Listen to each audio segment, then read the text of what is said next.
మీరు నా జోలికి రాకండి, వ్యక్తిగతమైన నా విషయాల్లోకి రాకండి, సిద్ధాంతపరంగా ఎదుర్కోండి. పవన్ కళ్యాణ్ గారు ఉప ముఖ్యమంత్రి, నేను తప్పులు చేస్తుంటే, అధికార దుర్వినియోగం చేస్తుంటే, అవినీతి తీసుంటే, లంచాలు చేస్తుంటే, భూ కబ్జాలు చేస్తుంటే మొత్తం ఎండగట్టండి. ఇప్పుడు నా క్వారీ ఆపేశారు. క్వారీ ఆపేయడం వల్ల 30 కోట్లు నాకు లాస్.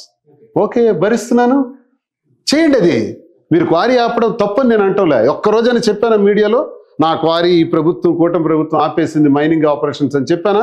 లేదే. ఎందుకు చెప్పలేదో తెలుసా? సిద్ధాంతపరంగా ఎంత పెద్ద విషయాన్ని నేను ఎదుర్కొంటాను కాబట్టే చెప్పలేదు. కూటమి నాయకులందరికీ నేను తెలియజేస్తున్నా, నాకు పర్మిట్లు ఇవ్వట్లా. మైనింగ్ ఆపరేషన్స్ ఆపితే అక్కడ మెషినరీ ఏంటి, మెన్ ఏంటి, నా లాసులు ఏంటి, ఇవన్నీ ఎక్కడికి పోవాలి అనిపిస్తున్నాం. అనుభవం స్టార్ట్ అయిపోయింది. 4వ తారీఖు ఫలితాలు వస్తే 4వ తారీఖు సాయంత్రం 5 గంటల నుంచి ఆరంభం అయిపోయింది మా మీద టార్గెట్స్. ఓకే, భరిస్తాం ఇవన్నీ. అది చెయ్యండి అంటున్నాను. అలాంటివి ఏమైనా ఉంటే చేసుకోండి అంటున్నాను. వ్యక్తిగత విషయాన్ని తీసుకొచ్చి తిరుపతి వెళ్ళారు. తిరుపతిలో ఏం జరిగిందంటే, తిరుపతి ఇన్ని రోజుల తర్వాత బ్రహ్మోత్సవాలు వచ్చాయి. బ్రహ్మోత్సవాల్లో ఎప్పుడు వెళ్తుంటాం, తిరుపతి నేను ప్రతి నెల వెళ్తాను. ఈమె కూడా బ్రహ్మోత్సవాల్లో కోలాటం గతంలో చేయడం ఇవన్నీ జరిగినాయి. ఆ భక్తిభావంతో వెళ్ళాం. తిరుపతి వెంకటేశ్వర స్వామి అంటే మాకు ఇంటి ఇలవెల్పు, మా ఇంటి దైవం. ఆ బెడ్రూమ్లోకి వెళ్ళి మీరు చూస్తే పైన వెంకటేశ్వర స్వామి విగ్రహం ఉంటుంది. దేనికి ఉంటుందంటే మా ఇంటి ఇలవెల్పు.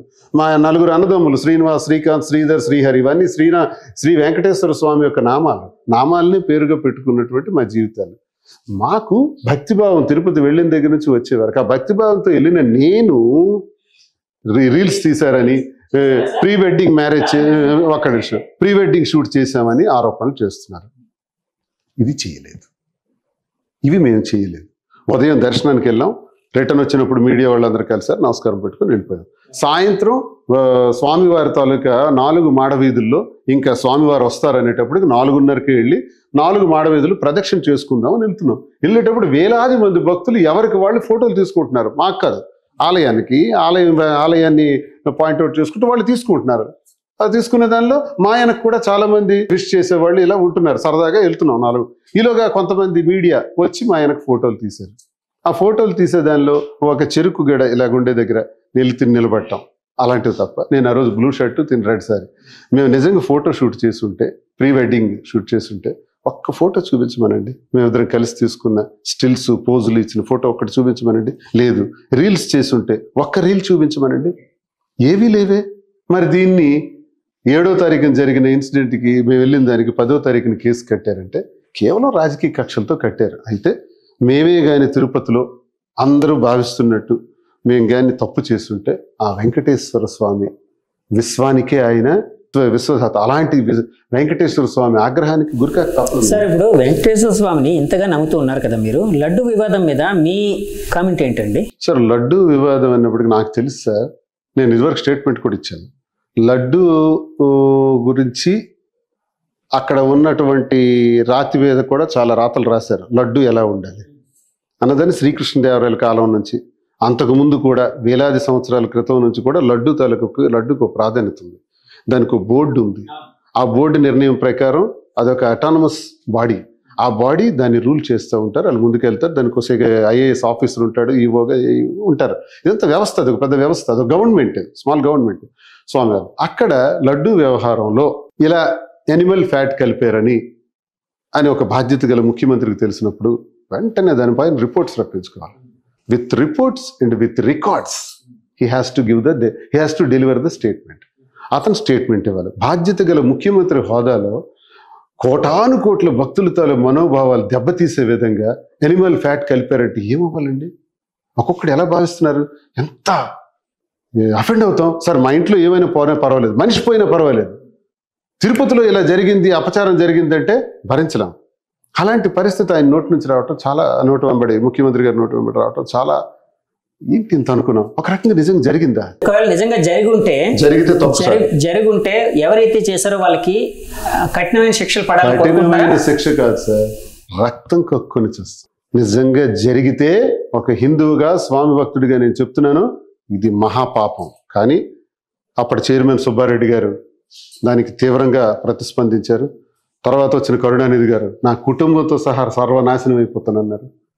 సుబ్బారెడ్డి గారు ఆవును చూసుకుని బయటికి వెళ్ళే మనిషి, 45 సార్లు అయ్యప్ప స్వామి మాలేసినటువంటి భక్తుడు. అలాంటి వాళ్ళు అంత క్లియర్గా చెప్పినప్పుడు, ముఖ్యమంత్రి గారు ఆరోపణ చేసినప్పుడు రుజువులతో రావాలి.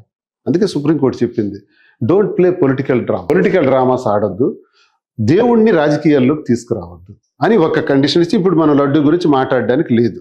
లడ్డు మీద టీం నిర్ణయిస్తారు, ఏం జరుగుతుందో తెలుస్తుంది. సిట్టు వేశారు, బాగా సుప్రీంకోర్టు నిర్ణయం అద్భుతంతో మనకు వాస్తవాలు ఏవో తెలుస్తాయి. అంతవరకు మనం మాట్లాడకూడదు. వివాదంలో తప్పు ఎవరైతే చేశారో వాళ్ళకి వెంకటేశ్వర స్వామి కఠినమైన శిక్ష వేస్తారని మీరు నమ్ముతున్నారు ఒక భక్తుడిగా, అంతే కదండి? మేడం, శ్రీని గారి పిల్లలు మొదటి భార్య పిల్లలు అని ఎందుకంటున్నారంటే, మీ పిల్లలు ఆయన పిల్లలు మొత్తం 5 అన్నారు, వాళ్ళు ఇద్దరు కదండి. వాళ్ళిద్దరిని చూస్తుంటే మీకేమనిపిస్తూ ఉంటుంది? వాళ్ళని ఏ విధంగా మీరు ఎమోషనల్ గా అటాచ్ అయ్యి ఉన్నారు? నాకు ఎమోషన్ అటాచ్మెంట్ ఏమీ లేదు, కానీ ఒక్కొక్కసారి నాకు బాధ అనిపిస్తుంది. మెచ్యూరిటీ లెవెల్స్ లేకున్నా వాళ్ళ అమ్మ మాటలు నమ్మి నాన్నకు దూరం చేసుకుంటున్నారు. అది చాలా తప్పుగా భావిస్తున్నాను నేను. వాళ్ళ ఫాదర్ ఎంత కష్టపడి పెంచారు, ఎన్ని కష్టాలు ఉన్నా కూడా పిల్లలు కష్టపడకూడదని చాలా ప్రేమతో చాలా చక్కగా పెంచారు. సో అవేవి అర్థం చేసుకోకుండా తల్లి చెప్పుడు మాటలు విని తండ్రిని బాధ పెట్టారు. వాళ్ళు ఒక పిల్లలకి తల్లి అయినప్పుడు ఖచ్చితంగా వాళ్ళ ఫాదర్ని వెళ్ళి తెలుసుకుంటారు. యాక్చువల్గా మాధురి గారు అంటున్నారు, అంటే తల్లి చెప్పిన చెప్పుడు మాటలు విని పిల్లలు తయారయ్యారని. అంటే తండ్రిగా మీరు ఎప్పుడైనా మీ పిల్లలకి అంటే అటాచ్మెంట్ ఉండేటట్టు అంటే ఎక్కువ సమయం కేటాయించలేదా? అంటే ఒక నిమిషం, ఇప్పుడు బిడ్డ పుట్టిన తర్వాత అతను నాన్న అని ఎవరు పరిచయం చేస్తారు? తాత, అమ్మమ్మ, నాన్నమ్మ అని పరిచయం చేస్తే అప్పుడు పిలవడం ప్రారంభిస్తాడు. కానీ ఆ పిల్లాడికి చిన్న వయసు నుంచే ఇతను దొంగ, ఇతను మంచోడు కాడు, నేను కోటీశ్వరాలని, నేను ఆస్తిపరురాలని, మీ నాన్నకేమీ లేదు, మీ నాన్న లుంగీ షర్ట్ గాడు, మీ నాన్న వల్ల మనకేమీ ఉండదు, ఇలాంటి మాటలు నూరు పోస్తుంటే మీకు వాళ్ళ మాటల ద్వారా కొన్ని వాస్తవాలు అర్థమవుతుంటాయి. మా అమ్మకి నాన్నమ్మ అనరు, వాళ్ళమ్మ అంటారు. మా తమ్ముడికి చిన్నాన్నగారు అని అనరు, వాళ్ళ తమ్ముడు అంటారు. ఈ మాటలు ఎక్కడి నుంచి వచ్చాయంటే వాణి కూడా అదే వెర్షన్ మాట్లాడుతుంది, వాళ్ళమ్మ వాళ్ళ తమ్ముడు అని. పాపం తెలియదు వీళ్ళకి, అదే భాష వచ్చేసింది. పిల్లలు మంచివాళ్ళే, పిల్లలు మనసుల్లో భావాల్ని ఆ రకంగా ఇంజెక్ట్ చేసి మీ బంధువుల నుంచి డిస్టెన్స్ అనేది పెరిగేటట్టు చేశారంటారు పిల్లలకి. నేను ఎప్పుడు నా పరిస్థితి ఏంటంటే సార్, ఉదయం 7కు 8కు బయటకు పోతే మళ్ళీ రాత్రి 9కు 10కు రావటం. ఇది దైనందిన జీవితం.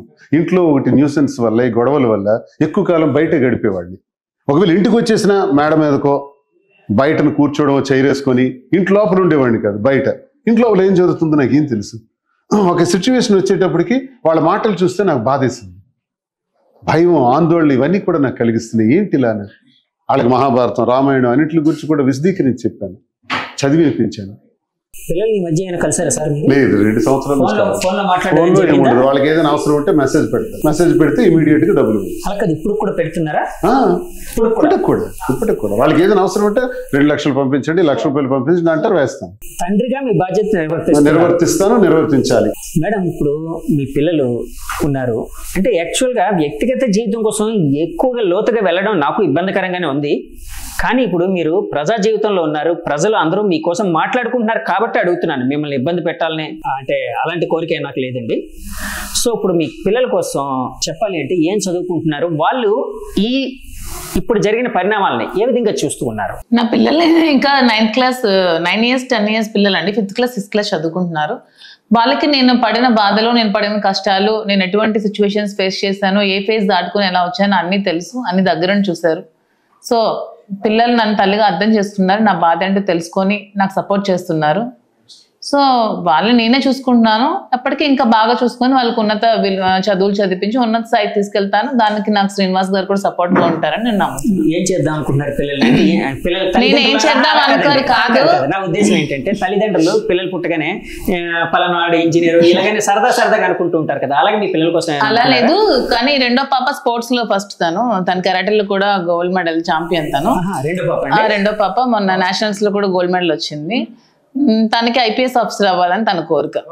పెద్ద పాప అంటే తనకు కొంచెం మోడలింగ్ ఇలాంటి ఇంట్రెస్ట్ ఉంది. ఇంకా చిన్న పాప చిన్నది ఇంకేమో తెలియదు తన ఆలోచన. పెద్ద పాప మోడలింగ్ ఇంట్రెస్ట్ ఉందని అన్నారు కదా, ఇప్పుడు ఎలాగ మీరు ప్రొడ్యూసర్ గా కూడా మారారు, ఆయన పెట్టి తీశారు, శ్రీని గారిని పెట్టి సినిమా, ఇంకోటి కూడా ప్లాన్ చేస్తున్నారని విన్నాను నేను.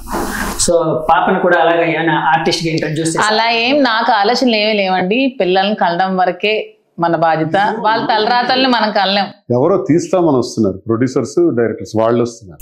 సార్ ఇప్పుడు యాక్చువల్గా సినిమా వాళ్ళు ఎప్పుడు చాలా కమర్షియల్గా ఉంటారు, ఎందుకంటే నేను కూడా సినిమా వాడినే కాబట్టి నేను చెప్తూ ఉన్నాను, చాలా కమర్షియల్గా ఆలోచిస్తాను. సో మీ కథలో రకరకాల మలుపులు ఉన్నాయి, కావాల్సిన ఎమోషన్ ఉంది, ట్విస్టులు ఉన్నాయి, కావాల్సిన మాస్ మసాలా అంతా ఉంది. సో మాలాంటి వాళ్ళందరూ వస్తున్నారు మీ దగ్గరికి, సినిమా తీద్దాం అని. మన ఆర్జీవి గారు ఏమైనా అప్రోచ్ అయ్యారా మీకు? లేదు, ఎవరో కేరళ నుంచి నిన్న వచ్చారు, హైదరాబాద్లో మాకు కలిశారు. తమిళనాడు టీం కూడా ఒకరు కలిశారు, హాజరయ్యి మాకు ఒకసారి మీ స్టోరీ అంతా మొదటి నుంచి చెప్తే రాసుకుంటామండి, కథ తయారు చేసుకుంటాం, తర్వాత మీకు స్క్రిప్ట్ ఇస్తాం, దానిలో ఏమైనా మార్పులు ఉంటే చెప్పండి, ఆ తర్వాత సినిమా ప్రొడక్షన్ షూటింగ్కి వెళ్ళిపోతాం అని చెప్పుకొచ్చారు. నేను చెప్పాను వాళ్ళకి జరిగిందంతా కూడా, అన్ని ఈక్వేషన్స్ చెప్పడం జరిగింది. ఇంక వాళ్ళు ఒక దశలో మీరే నటించాలి, మీరిద్దరే నటించాలి అని ఒక ప్రొడ్యూసర్ అన్నారు. ఇంకొక ప్రొడ్యూసర్ మరి కొంతమంది యాక్టర్స్ని యాడ్ చేసుకుని ఏదో చేస్తామని చెప్పారు. మరి ఎవరు ఏం చేస్తారో తెలియదు. ఒకవేళ ఆ సినిమాలో మీరు నటించలేకపోతే, నటించాలని ఉందా మీకు? ఉందండి. అవకాశం వస్తే నాకు ఇష్టం కదా. ఓకే, ఒకవేళ నటించలేకపోతే మీ క్యారెక్టర్ కి ఏ హీరో అయితే సూటబుల్ గా ఉంటారని భావిస్తున్నారు? అది డైరెక్ట్ నాగార్జున సార్లాగే ఉంటారు కదా. ఇప్పుడు క్యారెక్టర్ కి నాగార్జున గారు బాగుంటారా కాదండి, కొంచెం ఫేస్ రిజెంబ్లెన్స్ నాగార్జునలా ఉంటారు. చాలా మంది ఎక్కడికైనా వెళ్తే మీరు సేమ్ నాగార్జునలా ఉన్నారండి అని కామెంట్స్ పెడుతూ ఉంటారు. సో మీ దృష్టిలో శ్రీనివాస్ గారు మన్మధుడు. అవునా కదండి? అంటే నేను చెప్పిన కామెంట్స్ కాదు, మన హైదరాబాద్ లెటర్ కొన్ని బయట ఇచ్చాం, మేము చూపించా. వెంటనే గవర్నమెంట్ మారితే మా చేతికి పవర్ చాగానే చెవిరెడ్డి భాస్కర్ రెడ్డి, పెద్దిరెడ్డి రామచంద్రారెడ్డి, రోజా మా అవ్వ రోజారెడ్డి, వీళ్ళందరినీ అవ్వ అనకపోతే మా వాళ్ళ ఫ్యాన్స్ ఒప్పుకోరు. ఎందుకు అలా పేరు పెట్టారు మీరు రోజా గారికి? నేను ఇప్పుడు ఏదైనా రోజా గారని అనుకో మా వాళ్ళు మెన్షన్ చేస్తారు, అలా తప్పు ఉంటున్నాం అవ్వ అని అంటారు. అంటే ఆమె కొన్ని కామెంట్లు చేసింది, జన సైనికులు, పిల్లకాయలు, పిల్లనాయాళ్ళు, వాళ్ళు బచ్చాగాలనింది. సరే నేను బచ్చాగాలని, అప్పుడు నువ్వెవరు? నువ్వేమైనా లేటెస్ట్ యంగ్ హీరోయిన్ అనుకుంటున్నావా? లేదు కదా, లేటెస్ట్ ఓల్డెస్ట్ హీరోయిన్ కదా, టాప్ మోస్ట్ హీరోయిన్ కదా. టాప్ హీరోయిన్ కూడా వయసు అయిపోతే అవ్వ అంటారు, ఆమె కూడా అలాంటి హీరోయిన్ ఎప్పుడు ఉంటుంది. ఉన్నారు కదా, రోజానే రోజవ్వ అని ఎందుకు పిలవాలనిపిస్తుంది మేడం? ఎందుకు అనిపిస్తుంది అంటే మా జిల్లా, మా మంత్రి మా ఊర్లో ఉంటుంది.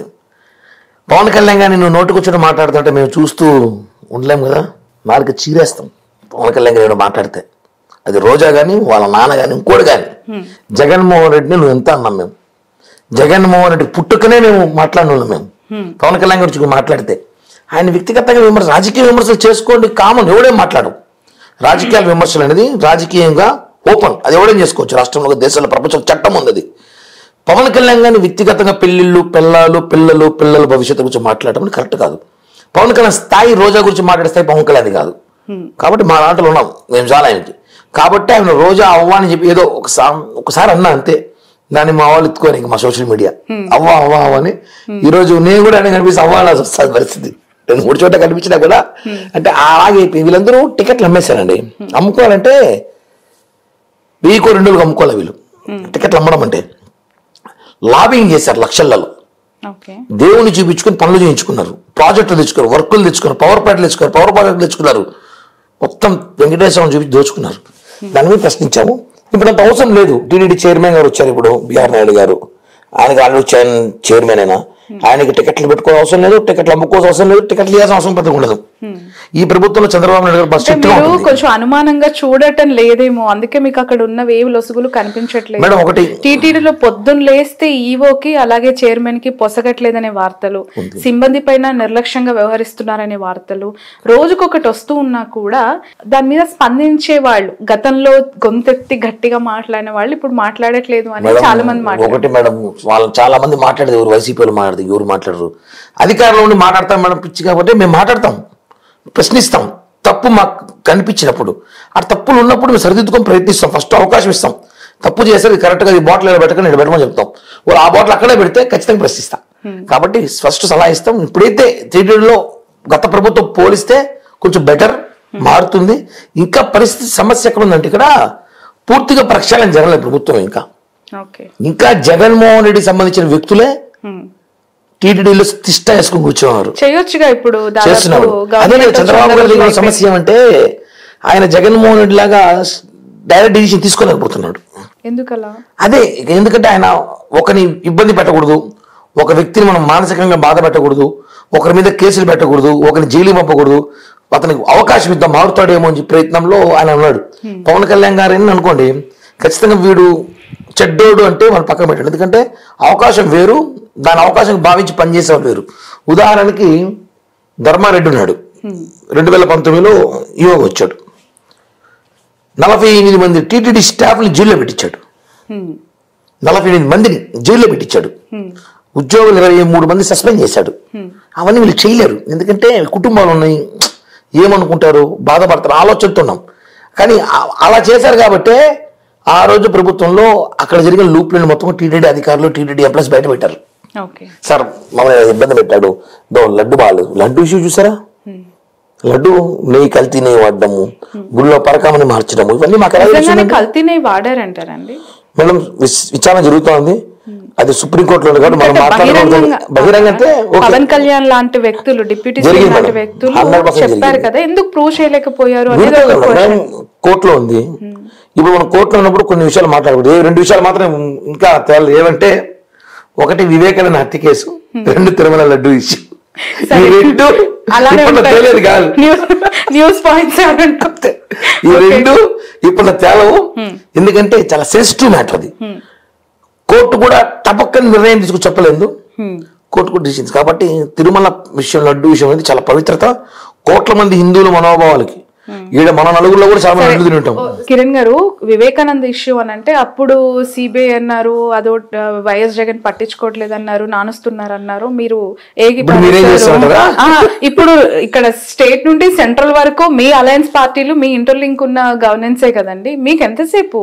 అదే చెప్తున్నాము, చట్టం చేతిలో ఉంది కదా అని చెప్పేసి టకటక శిక్షలు వేసి జైల్లో పెట్టేది కాదు. ఈ గవర్నమెంట్ లో విచారణ జరుగుతుంది, దొంగ తెలిస్తే ఖచ్చితంగా శిక్ష పడుతుంది. పవర్ మన చేతుల్లో ఉంది కదని చెప్పి అక్రమ కేసులు పెట్టి లోపల వేయడము, జైల్లో పెట్టడము, శిక్షించడం అయితే మా ప్రభుత్వంలో జరగదు. ఇవన్నీ జగన్తో ఎండ్. ఈ కూటమి ప్రభుత్వంలో ఇవన్నీ ఒప్పుకోరు. పవన్ కళ్యాణ్ గారు అసలు ఒప్పుకోరు, చంద్రబాబు గారు ఒప్పుకోరు. మా నాయకుడు కూడా విచారించండి, తప్పు ఉందో కనుక్కోండి, పలానా వ్యక్తి తప్పు చేశాడు, కిరణ్ రాయల్ మిస్టేక్ జరిగిందంటే ఒక విచారణ చేయండి, సీక్రెట్ ఎంక్వైరీ చేయండి, తప్పు చేశాడని తెలిస్తే పక్కన పెట్టండి, శిక్ష. అంతేగాని వెంటనే డిసిషన్ తీసుకుని శిక్ష వేయడం అయితే ఈ ప్రభుత్వం జరగదు. కిరణ్ గారు, చాలా మందికి నేమ్స్ వెనక రెడ్డి, చౌదరి ఇట్లా నేమ్స్ ఉంటాయి కదా, మీరేంటి రాయల్ అని పెట్టుకున్నారు? What is the secret? Kiran royal అంటే అర్థం ఏంటి? రాయలసీమలో కాపుల్ని బలిజలు, రాయలసీమలో బలిజలు కులం, బలిజల్ని రాయల్ అంటాం. ఎందుకంటామంటే మేము ఎప్పుడో 30 ఏళ్ల క్రితం, మేము 10th క్లాస్ అయిన తర్వాత మేమందరం కూడా రెడ్డిలు, చౌదరీలు ఇలా పేర్లు ఉన్నాయి, మనం కూడా ఏదో పెట్టుకోవాలి అని అప్పట్లోనే స్కూల్ ట్రెండ్, కాలేజ్ ట్రెండ్కి వచ్చేటప్పటికి ఒక గ్యాంగ్ అంతా కలిసి మేమందరం కూడా రిజిస్ట్రేషన్ చేసుకున్నాం రాయల్ యూత్ అని.